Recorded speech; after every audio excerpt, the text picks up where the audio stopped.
Amém, queridos? Convido você para abrir a sua Bíblia em Atos capítulo 2. Atos capítulo 2.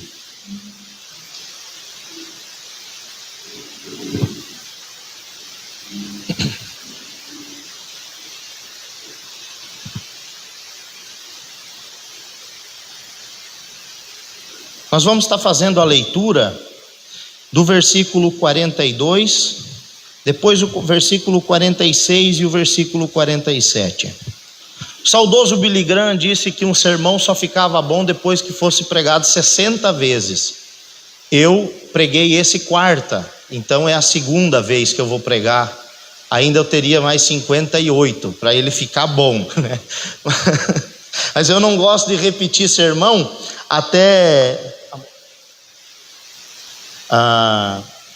mas o Senhor falou forte ao meu coração para passar para a igreja esse texto. Então Atos 2, 42, depois a gente dá um salto e lê o versículo 46 e 47. Todos encontraram? Amém? Diz assim o texto: e perseveravam na doutrina dos apóstolos e na comunhão, no partir do pão e nas orações. 46. Diariamente perseveravam unânimes no templo, partiam o pão de casa em casa e tomavam suas refeições com alegria e singeleza de coração, louvando a Deus e contando com a simpatia de todo o povo. Enquanto isso, o Senhor lhes acrescentava dia a dia os que iam sendo salvos. Louvando a Deus e contando com a simpatia de todo o povo. Enquanto isso, o Senhor lhes acrescentava dia a dia os que iam sendo salvos. Mais uma vez, oremos. Paizinho querido, Deus de amor, de graça e de bondade, muito obrigado, Senhor, pela tua palavra, ó Deus, pelo privilégio que nós temos, ó Deus, de cultuar o Senhor livremente e de estarmos aqui reunidos diante da tua palavra essa que é inerrante, que é eficaz, que é fiel e que é eterna. Pedimos, ó Deus, que o Senhor traga cativo o nosso entendimento, para que venhamos compreender as verdades contidas aqui nesse texto. Em o nome de Jesus nós oramos. Amém. Amém. Queridos, quando eu olho para esse texto, eu até comentei com os irmãos quarta-feira, que para mim foi um choque de realidade quando eu passei da classe de criança para a classe de juniores na escola bíblica dominical, e eu peguei um professor que era um japonês, e o japonês ele gosta de explicar nos mínimos detalhes, e esse nosso professor ele nos ensinou sobre palavra rema. Isso nunca mais saiu da minha cabeça. O que é uma palavra rema?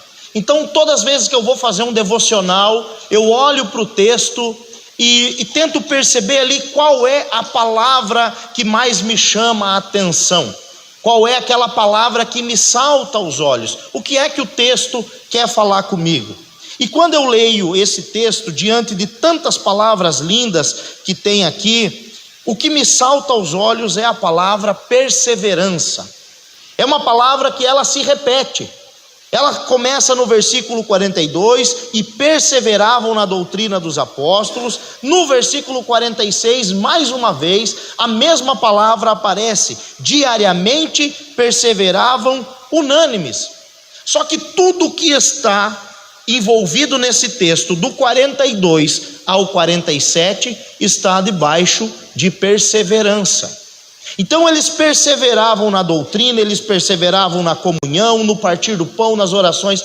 Então a palavra que me chama a atenção aqui é perseverança. Perseverança. Eu não sei qual vai ser a palavra que vai lhe chamar a atenção, mas a que me chamou a atenção é perseverança. Quando nós pensamos em perseverança, o que vem na nossa mente? O que é perseverança? Do latim perseverare, que significa manter-se firme, persistir. A perseverança nós podemos dizer sem sombra de dúvida que é uma qualidade nobre. Um homem e uma mulher perseverantes são um homem e uma mulher de sucesso. Um homem e uma mulher que não perseveram são pessoas que estão fadadas ao fracasso, porque nunca concluem nada. Diante do primeiro vento, diante da primeira dificuldade, já abandonam tudo, e aí tem que começar tudo de novo. Então a perseverança é uma qualidade dos nobres, a perseverança é uma qualidade daquele que persiste, de quem tem constância nas suas ações e não desiste diante das dificuldades. Você só vai vencer se você não desistir. Se você desistir diante da primeira, da segunda, da terceira dificuldade, sinto lhe informar, você não vai chegar a lugar nenhum. Então podemos dizer que perseverar é conquistar os seus objetivos devido ao fato de manter-se firme diante daquilo que você acredita. Em outras palavras, é não arredar o pé, ficar firme. Eu sei que vai dar certo, e eu vou persistir, eu vou insistir até que isso aconteça. A Bíblia diz que nós não podemos ser como meninos, levados por qualquer vento de doutrina. Quem não é perseverante é induzido ao erro com facilidade. Um sinônimo de perseverança, meus queridos irmãos, é persistência.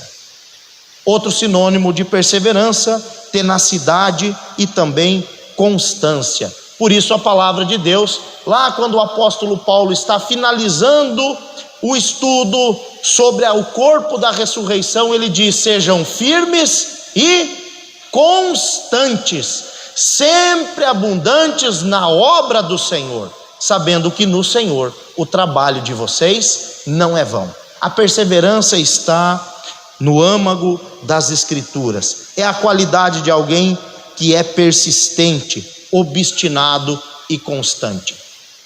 Infelizmente, não é a qualidade de uma maioria. O ser humano, ele tem dificuldade sim em perseverar. É muito mais cômodo abandonar. É muito mais cômodo diante da dificuldade a gente abrir mão, né? Quantos casamentos estão indo por água abaixo por conta disso? Porque as pessoas já não perseveram mais, não lutam mais pelo seu cônjuge. Quantas famílias já se dissolveram? Quantos pais já desistiram dos seus filhos por conta da falta de perseverança? Ah, meus irmãos, nós não. Nós temos que ser como o autor de Hebreus escreveu: nós não somos daqueles que retrocedem. E esse é o meu lema. Eu não criei filho para o mundo, eu criei filho para Cristo. O meu casamento é para glorificar o Senhor Jesus Cristo. Então eu vou perseverar, eu vou lutar até o fim.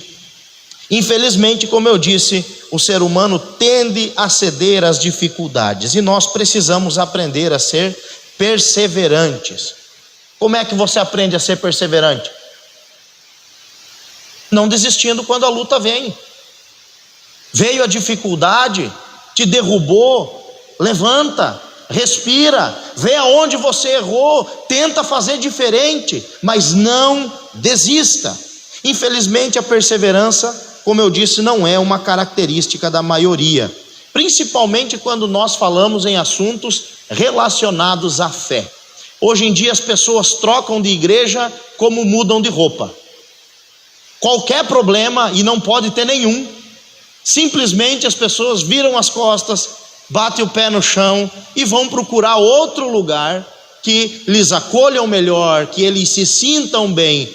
Nos assuntos relacionados à fé, o crente só é perseverante quando não dá mais pé.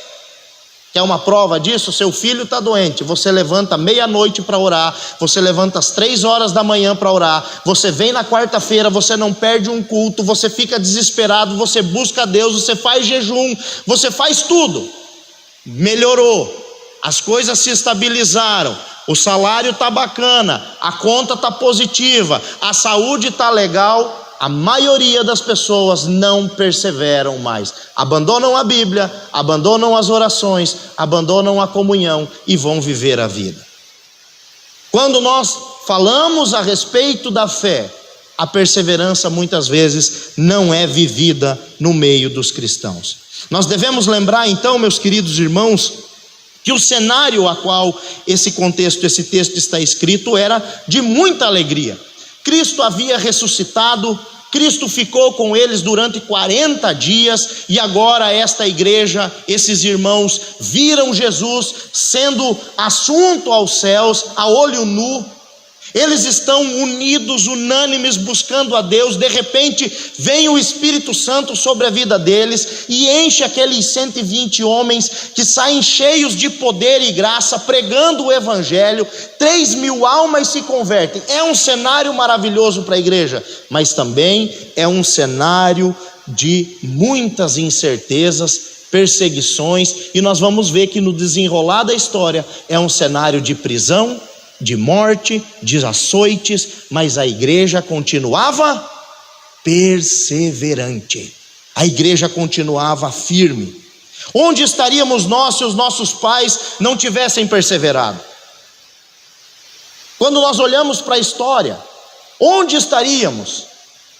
Oh, meus queridos irmãos, como eu disse em Hebreus 10:39, nós porém não somos dos que retrocedem para a perdição, mas somos da fé para a preservação da alma. Glória a Deus por esses irmãos que não temeram, que não retrocederam, que não temeram as ameaças de Nero, que não temeram o Império Romano, que não temeram a discriminação, que não temeram o Coliseu.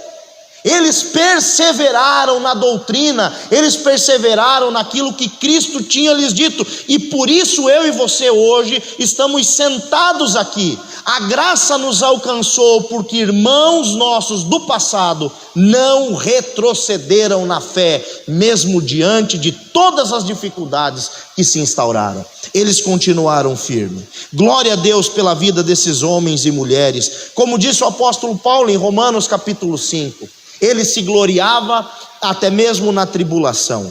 E não somente isso, mas também nos gloriamos nas tribulações, sabendo que a tribulação produz perseverança. Eu me glorio na tribulação, não porque eu sou masoquista, não porque eu gosto de sofrer. Eu me glorio na tribulação porque a tribulação produz para mim joelhos cascudos. A tribulação produz para mim perseverança. A tribulação me ensina a não desistir. E aí Paulo continua no versículo 4: e a perseverança produz experiência, e a experiência produz esperança. O que é isso? É como se Paulo estivesse dizendo: talvez você está pensando em desistir. Olhe para o seu passado, olhe para trás. Lembre de quando você pensou que você não ia aguentar e você venceu. Por que você venceu? Porque você foi perseverante. E a perseverança provocou em você experiência, e a experiência produziu em você esperança. O que Paulo está dizendo? Que o mesmo Deus que foi conosco no passado é o Deus que está conosco agora no presente. Por isso nós não precisamos temer. Essa experiência da tribulação promove em nós esperança, esperança de uma vitória futura. E aí ele conclui no versículo 5: ora, a esperança não nos deixa decepcionados, porque o amor de Deus é derramado em nosso coração pelo Espírito Santo que nos foi dado. Qual é o fim das coisas? Eu sei que Deus vai intervir. Eu sei que Deus vai agir. Por quê? Porque Ele está aqui, dentro do meu coração. Ele está comigo diante dessa luta. Por isso eu vou perseverar, porque eu não estou sozinho. E aí eu faço uma pergunta para você: você tem perseverado? Na igreja você tem perseverado? Você tem perseverado? Em que nós devemos perseverar e no que a igreja primitiva perseverava? Em primeiro lugar, a Bíblia vai dizer no versículo 42: perseveravam na doutrina dos apóstolos. perseveravam na doutrina. Uma igreja que faz a diferença é uma igreja comprometida com a palavra de Deus. A doutrina dos apóstolos nada mais é do que tudo aquilo que Cristo ensinou aos apóstolos. É o próprio Cristo. Nós queremos ser uma igreja que avança, nós queremos ser uma igreja que cresce, nós queremos ser uma igreja melhor. Nós precisamos, em primeiro lugar, perseverar na doutrina. Orar para que Deus não deixe o fogo do Espírito se apagar, mas orar para que Deus mande chuva e apague todo o fogo estranho. A doutrina precisa ser valorizada. Doutrina não são usos e costumes, que fique claro por aqui. A doutrina é aquilo que Cristo nos ensinou. Uma igreja que não vive de qualquer maneira, mas que toma as suas decisões baseadas naquilo que a Bíblia ensina. Isso é perseverar na doutrina. E para sermos uma igreja que vive diante do que a Bíblia ensina, nós precisamos perseverar na doutrina. Entenda, não é fácil. Se fosse fácil, eles não teriam dito que era necessário de perseverança. É muito mais fácil ser uma igreja antibíblica. É muito mais fácil ser uma igreja para todos, né? É muito mais fácil. Uma igreja inclusiva. Eu tenho dito, a Igreja Batista Manancial está com as portas abertas para todos, mas não para tudo. É muito mais fácil nós pregarmos que tudo é válido, que qualquer forma de amor Deus aprova, que Deus aceita qualquer tipo de coisa, mas não é isso que a Bíblia diz. Por isso os apóstolos escreveram que eles perseveravam na doutrina. Aquela igreja nadava contra a maré, perseverava, dia após dia eles enfrentavam situações difíceis para permanecerem na doutrina. Meus irmãos, nós não podemos ceder. Nós como igreja precisamos nos manter firme na doutrina da palavra. Para sermos uma igreja então apostólica, nós não precisamos de novos apóstolos, mas permanecer na doutrina que os apóstolos ensinaram. E a doutrina dos apóstolos, ou o ensino dos apóstolos, nada mais é do que tudo aquilo que o próprio Senhor Jesus Cristo ensinou. Entenda, os apóstolos não ensinavam novidade. Os apóstolos não ensinavam o que eles acreditavam. Olha o que o texto de Atos diz em Atos 5:42. E todos os dias, no templo e de casa em casa, não cessavam de ensinar e de pregar que Jesus é o Cristo. O que é que os apóstolos ensinavam? Que Jesus é o Cristo, que Jesus é o ungido, que Jesus é o Messias, que Ele é o Filho de Deus, que Ele é o cumprimento da promessa. Perseverar na doutrina dos apóstolos é perseverar no que eles ensinaram sobre Jesus Cristo. E o que é que os apóstolos ensinaram sobre Jesus Cristo? Que Jesus é a fundação da igreja, e de que Jesus também é a pedra de esquina da igreja. Foi isso que os apóstolos ensinaram. Está lá em Efésios capítulo 2, do 20 ao 22, e também em 1 Pedro 2, do 7 ao 8. A base do ensinamento dos apóstolos era: Jesus é a fundação, mas Jesus também é a pedra de esquina. O que significa isso? Jesus é aquele que sustenta a igreja, pois Ele é a rocha de fundação, mas Ele é aquele também que dá o alinhamento para o crescimento da igreja. A pedra de esquina era um grande bloco, geralmente às vezes de granito, cortado no esquadro e colocado no canto da obra. E essa grande pedra dava o alinhamento para que a obra crescesse. Por isso o apóstolo Paulo escreveu que Jesus é o fundamento da igreja, mas Ele é a pedra de esquina a qual nós somos edificados. O que é que os apóstolos ensinavam? Que sem Cristo não tem igreja. Cristo é quem sustenta e Cristo é quem dá o alinhamento para o crescimento. Em segundo lugar, perseverar na doutrina é necessário, pois somente a Bíblia é palavra inspirada por Deus. O apóstolo Paulo escreveu para Timóteo em 2 Timóteo 3,16: toda a escritura é inspirada por Deus e útil para o ensino, para a repreensão, para a correção e para a educação na justiça. Se nós não temos a Bíblia como centro, se nós não temos a Bíblia como base, se nós não perseveramos na doutrina bíblica, nós vamos ensinar qualquer outra baboseira. Mas a única coisa que é inspirada por Deus é a palavra, é a Bíblia Sagrada. Por isso hoje eu não preciso de apóstolos, eu preciso de pastores, mestres, que ensinem aquilo que os apóstolos escreveram. A igreja precisa buscar e se alimentar desta palavra. Em terceiro lugar, perseverar na doutrina amadurece e fortalece a igreja. Efésios 4,14: para que não mais sejam como crianças, arrastados pelas ondas e levados de um lado para o outro por qualquer vento de doutrina, pela artimanha das pessoas, pela astúcia com que induzem ao erro. Ô meus irmãos, nós vimos tanta baboseira no meio cristão, não é? Eu estava falando aqui, quem pegou a moda do chamar as pessoas na frente e orar com a mão na cabeça para derrubar o povo na frente da igreja.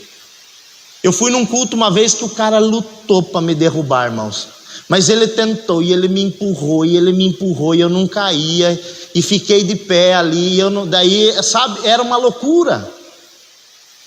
Quem pegou a unção do riso? Eu falo que eu estou falando de coisas que eu vi. As pessoas caíam na frente da igreja e saíam rastejando igual uma cobra, dando risada dentro da igreja. Isso é coisa do diabo, irmãos. Que coisa? Você não vê nenhum apóstolo, nem um discípulo, nem um profeta, nem no Antigo, nem no Novo Testamento, que orar para Deus, para a pessoa cair, irmãos. Eu sei de um Jesus que levanta a pessoa do chão. Nós não temos ouro e nem prata, mas no nome de Jesus o que temos, nós te damos. Levanta e anda.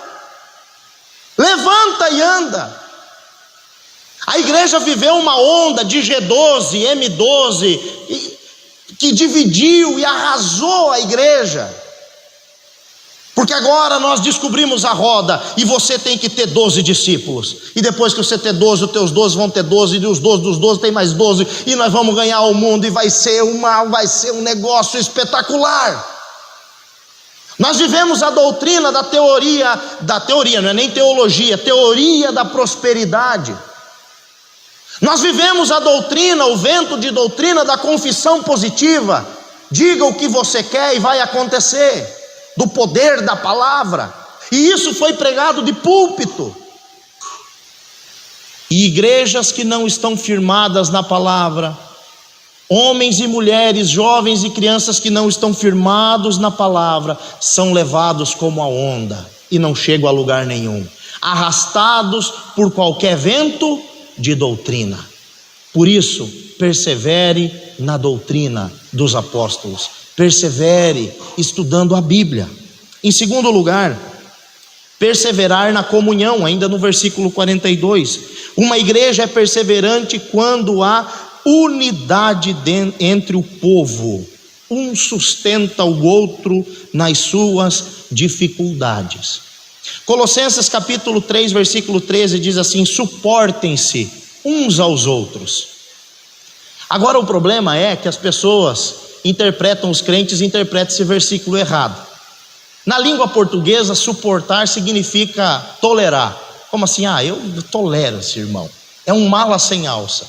Mas não, no grego suportar significa aneshomai, que significa aguentar firme, posicionar-se como suporte para o outro.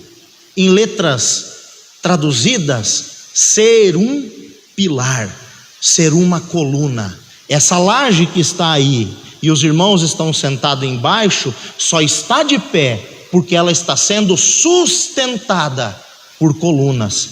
por pilares. E aí o apóstolo Paulo diz: vocês precisam ser suporte, vocês precisam ser colunas. Mas como é que eu vou sustentar alguém se eu não tenho comunhão com ele? Como é que eu vou ser coluna na vida de alguém se eu não tenho comunhão com aquela pessoa? Uma igreja só fará a diferença quando nela não existir mais divisão. E a divisão não é algo que vem de agora. Na época do apóstolo Paulo tinha divisão na igreja.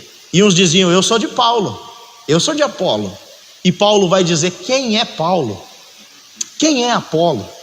Só existe um único Deus. Oh, meus irmãos, a beleza da igreja está na diversificação de pessoas, culturas e ideias.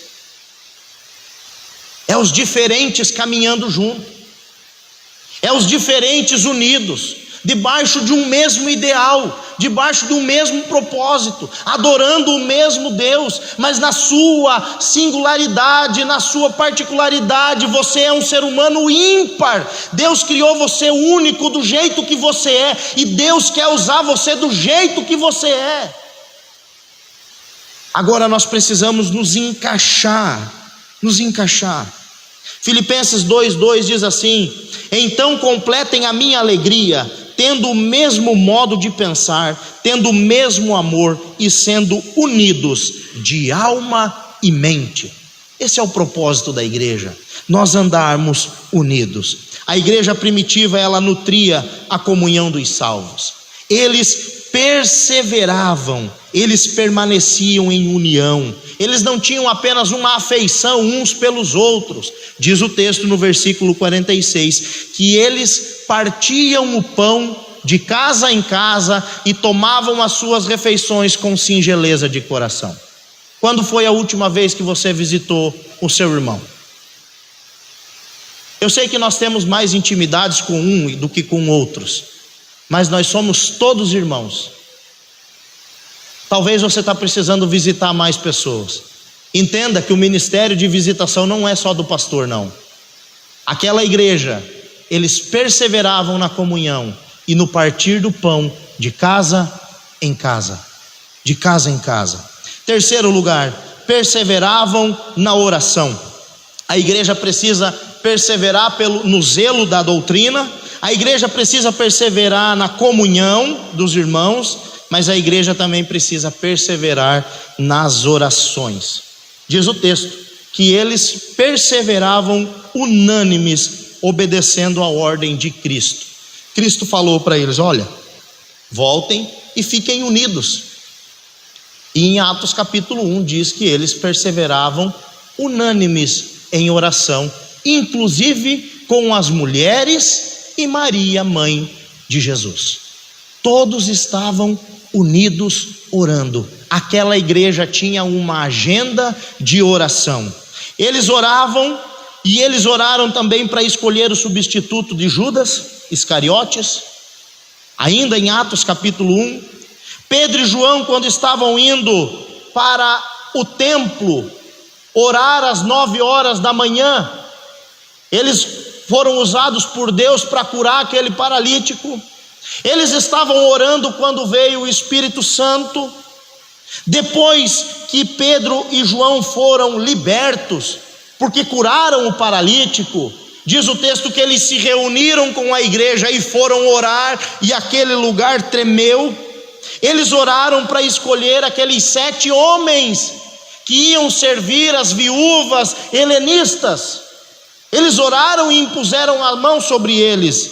A Bíblia diz que Deus falou para Ananias o seguinte: vai até a casa tal, na rua direita, e você vai encontrar um homem chamado Saulo de Tarso, e ele vai estar orando. Aquela igreja tinha uma agenda de oração. Na cidade de Jope, antes de Pedro ir na casa de Cornélio, diz o texto que era quase meio-dia, e Pedro subiu ao terraço para fazer o quê? Para orar.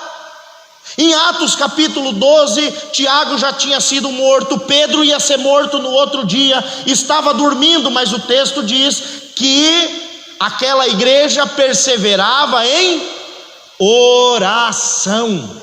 Meus queridos irmãos, nós precisamos ter uma agenda de oração. Nós precisamos orar. Nós não podemos só orar quando a coisa piorar, não. Nós temos que orar a Deus. A oração tem que ser uma prática. E se fosse algo tão fácil, não estaria escrito que é necessário perseverar.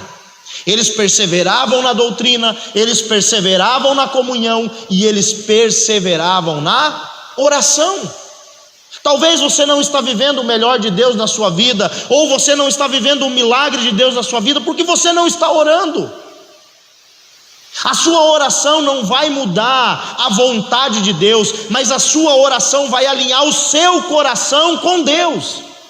É através da oração que você vai se quebrantar, vai ser quebrantado. É através da oração que você vai ver quem é que está sentado no trono.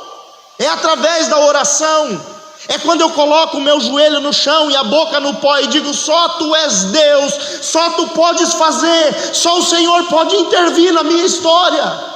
É através da oração. Nós precisamos desenvolver uma agenda de oração. Uma igreja que transforma a sua realidade é uma igreja que tem uma agenda de oração. Romanos 12:2 diz assim: alegrem-se na esperança, sejam pacientes na tribulação e perseverem nas orações. Perseverem nas orações. Talvez você possa dizer: pastor, mas por que é que eu devo orar? E a Bíblia diz que nós devemos orar uns pelos outros. Tiago 5,16: portanto confessem seus pecados uns aos outros e orem uns pelos outros. Nós devemos orar pelos aflitos. Tiago 5,13: alguém de vocês está sofrendo? Faça uma oração. Alguém está alegre? Cante um louvor. A Bíblia diz que nós devemos orar pelos enfermos. Tiago 5,14: alguém de vocês está doente, chame os presbíteros da igreja e estes façam uma oração. A Bíblia diz que nós devemos orar pelos nossos inimigos. Você está sendo perseguido por alguém no seu trabalho, você está sendo perseguido por alguém na sua família, você está sendo perseguido, você tem inimigos. A Bíblia diz que você deve orar por eles. Mateus 5,43: vocês ouviram que foi dito: ame o seu próximo e odeie o seu inimigo. Eu, porém, lhes digo: ame os seus inimigos e orem por aqueles que os perseguem. Por que mais nós devemos orar pelos nossos governantes? Eu sei que não tem muita gente que quer orar por eles, mas nós devemos orar pelos nossos governantes. 1 Timóteo 2,2: orem em favor dos reis e de todos aqueles que exercem autoridade.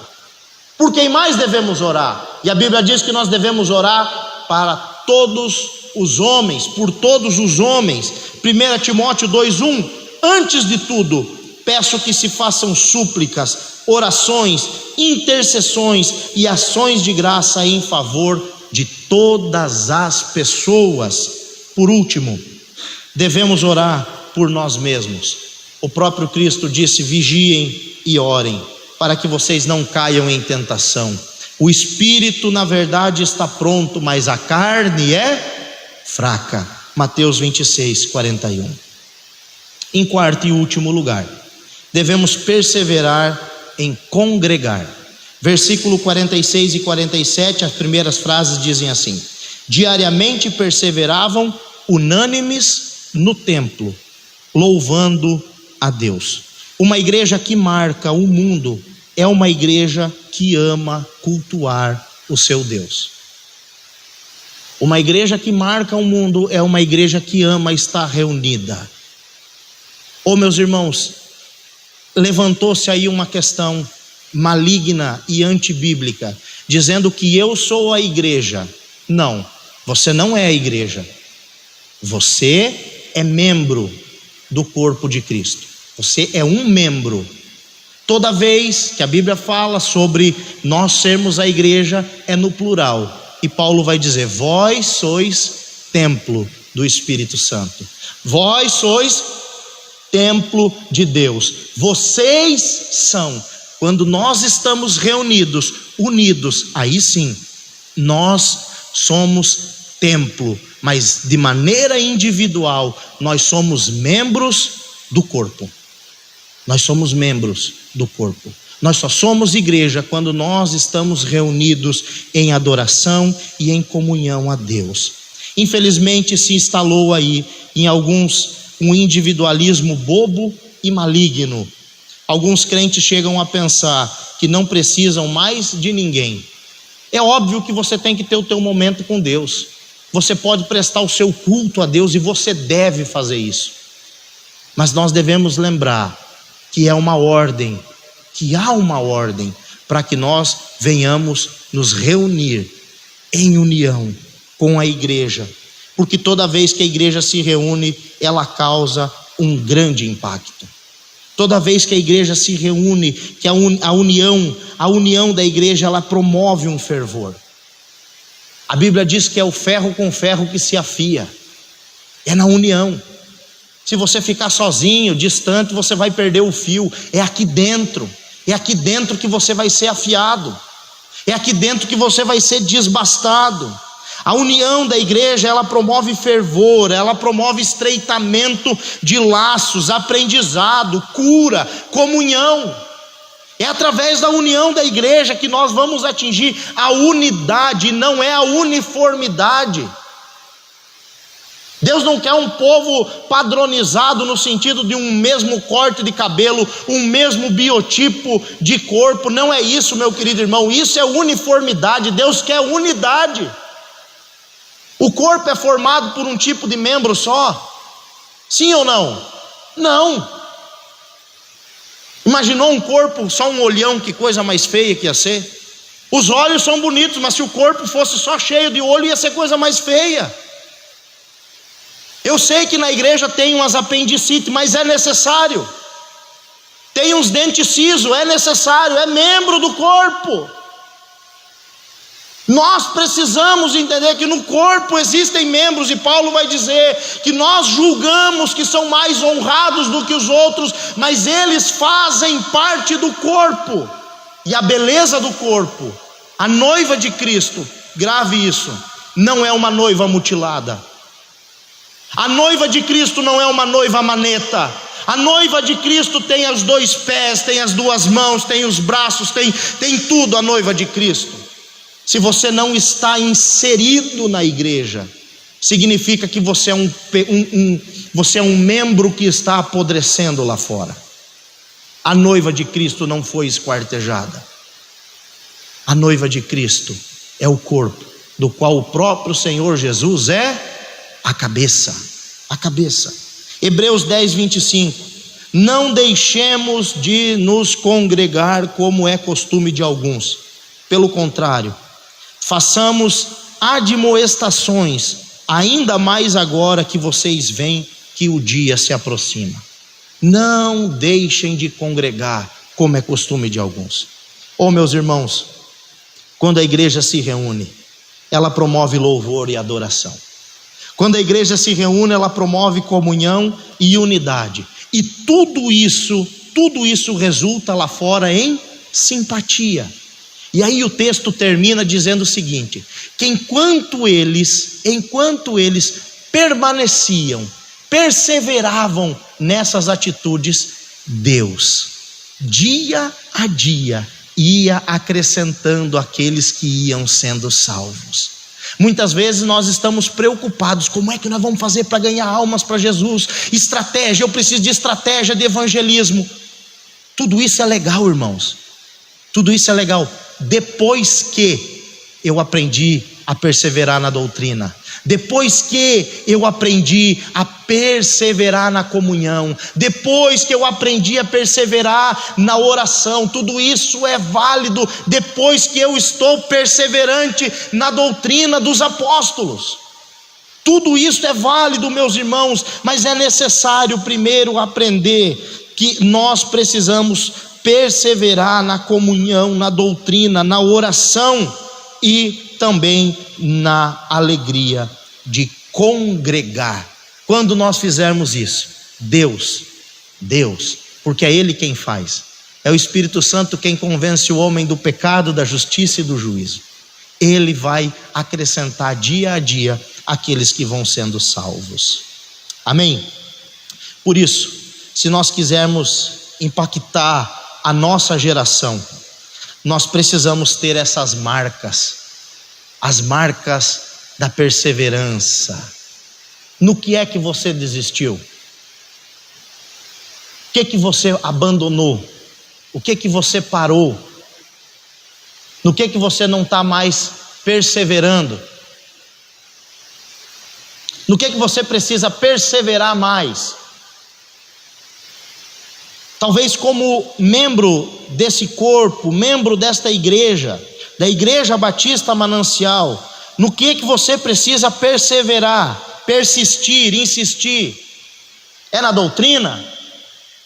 Temos doutrina, temos palavra. É na oração? Pastor, eu preciso orar mais. O que é que está te impedindo de orar mais? Faça hoje um combinado com você mesmo e coloque seu celular despertar 10 minutos antes. Se você levanta às 6, levanta às 5h50. Vai orar. E amanhã a mesma coisa. E no outro dia também. Persevere na oração. Vai ter dias que você não vai querer fazer, mas faça mesmo assim. No que você está faltando perseverar? É na comunhão com os irmãos. Ô meus irmãos, deixa eu dizer, quando nós enxergamos muito defeito nos outros, o problema está em nós. Está em nós. Talvez é você que precisa ser curado e não o irmão que precisa melhorar. A comunhão cura, a comunhão restaura. Talvez você esteja de mal com o seu marido, com a sua esposa ou com alguém aqui da igreja, por um desentendimento qualquer. Você já foi falar com essa pessoa? Você já foi falar? Não fui. Então hoje é o dia de você perseverar na comunhão. Ah, pastor, eu estou desanimado, eu chego domingo, eu não aguento. Ô meu irmão, deixa eu dizer para você, você aguenta. Você aguenta sim. A palavra diz: buscai o Senhor enquanto se pode achar. Vai ter um dia, irmãos, que vão procurar uma igreja aberta. Vai ter dias, irmãos, que esse povo que está aí vai procurar uma igreja, vai tentar achar e não vai encontrar. Quer dizer, vai encontrar o patrimônio. E eu espero que encontre só o patrimônio, que não encontre você aqui dentro não, viu? Amém? Glória a Deus. Eu convido você para ficar de pé. Vamos adorar o Senhor com esse cântico.